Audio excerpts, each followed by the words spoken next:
Film sets की अपनी एक दुनिया होती है, अपनी चुनौतियां और अपने डर भी।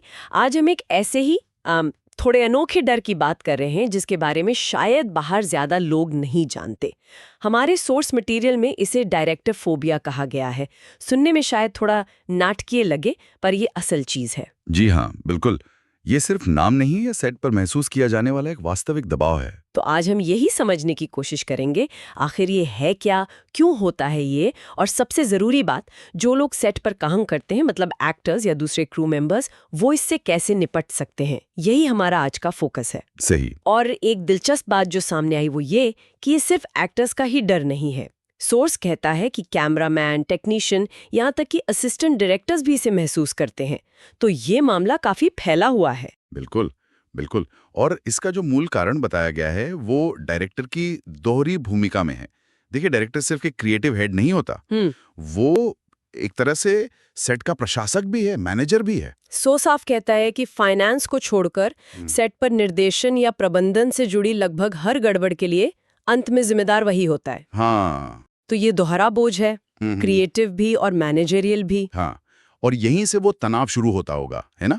मतलब काम का प्रेशर, टाइम का प्रेशर। सोर्स बताता है कि इसी चक्कर में डायरेक्टर कभी-कभी आप कह सकते हैं झुंझला जाते हैं, गुस्से में कुछ ऐसा बोल देते हैं जिसे सोर्स में अनाप शनाप कहा गया है। हाँ, और इसका सीधा असर कहाँ पड़ता है? टीम के मनोबल पर, खास तौर पर कलाकारों के। जब किसी का कॉन्फिडेंस मतलब मनोबल गिरता है तो क्या होता है? गलतियां और ज्यादा होने लगती हैं। ओह, फिर डायरेक्टर और फ्रस्ट्रेट होता है। तो ये एक तरह का विशेष साइकिल, एक दुष्चक्र बन जाता है। स्थिति बिगड़ती जाती है। ये तो गड़बड़ है। ये सिर्फ डांट का डर नहीं रहा, फिर ये तो परफॉर्मेंस पर असर डालने वाली बात हो गई। एग्जैक्टली। तो फिर इस डायरेक्टर फोबिया से, इस मुश्किल सिचुएशन से निकलने का रास्ता क्या है? सोर्स क्या कहता है? कोई आसान तरीका है? देखिए, आसान तो नहीं, पर एक बहुत ही बुनियादी चीज पर लगातार जोर दिया गया है। वो है तैयारी। तैयारी। हाँ, तैयारी। अपने काम की, अपने किरदार की, अपनी लाइंस की, हर चीज की इतनी पक्की तैयारी कि आप पर उंगली उठाना मुश्किल हो। और ये सिर्फ शूटिंग से पहले की बात नहीं है। सोर्स कहता है कि ये तैयारी काम खत्म होने तक जारी रहनी चाहिए। अच्छा, मतलब कॉन्टिन्यूअस प्रोसेस। जी हाँ, ये आत्मविश्वास बढ़ाने का सबसे मजबूत तरीका है। ठीक है, तैयारी तो समझ आई, पर सेट पर तो माहौल अलग होता है। कई बार शायद दूसरों की गलती से भी डांट पड़ जाती होगी। हाँ, ये भी एक बहुत ही प्रैक्टिकल बात सोर्स में उठाई गई है। होता है ऐसा, गलती किसी और की और गुस्सा शायद आप पे निकल गया।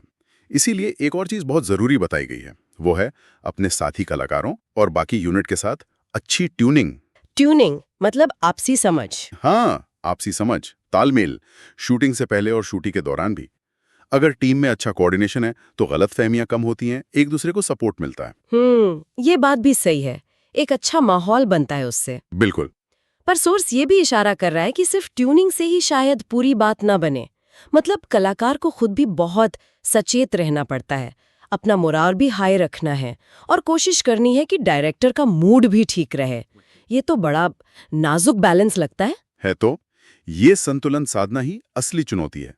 तैयारी आपको अंदर से मजबूत बनाती है, ट्यूनिंग आपको बाहरी सपोर्ट देती है, और इन दोनों के सहारे ही आप उस प्रेशर वाले माहौल को बेहतर ढंग से हैंडल कर पाते हैं। तो अगर हम पूरी बात को समेटें तो ये जो डायरेक्टर फोबिया है, ये कोई वहम नहीं है। ये सेट के असल दबाव, डायरेक्टर की मुश्किल भूमिका और हाँ, मानवीय भावनाओं का मिलाजुला नतीजा है। सही कहा। और इससे बचने के लिए सोर्स के मुताबिक दो मुख्य हथियार हैं। एक तो अपनी खुद की पुख्ता तैयारी और दूसरा टीम के साथ अच्छा तालमेल। बिल्कुल। और ये बात सिर्फ एक्टिंग या तकनीकी हुनर तक सीमित नहीं रहती। नहीं, ये असल में सेट के माहौल को, उस प्रेशर की साइकोलॉजी को और इंसानी रिश्तों की बारीकियों को समझने की बात बन जाती है। सोर्स इसी तरफ इशारा कर रहा है कि कामयाब होने के लिए सिर्फ कला जानना काफी नहीं है, माहौल को समझना और उसमें ढलना भी उतना ही जरूरी है। इस पूरी बातचीत से मेरे मन में एक सवाल आ रहा है। सॉस ने तैयारी और ट्यूनिंग की बात की, जो कि बहुत जरूरी है, पर क्या सेट पर इस दबाव और डर के माहौल को कम करने के लिए डायरेक्टर और बाकी टीम के बीच कम्युनिकेशन को और बेहतर बनाने, आपसी समझ को बढ़ाने के कुछ और भी क्रिएटिव तरीके हो सकते हैं? शायद ऐसे तरीके जिनका जिक्र सॉस में ना हो। ये सोचने के लिए एक अच्छा पॉइंट है शायद।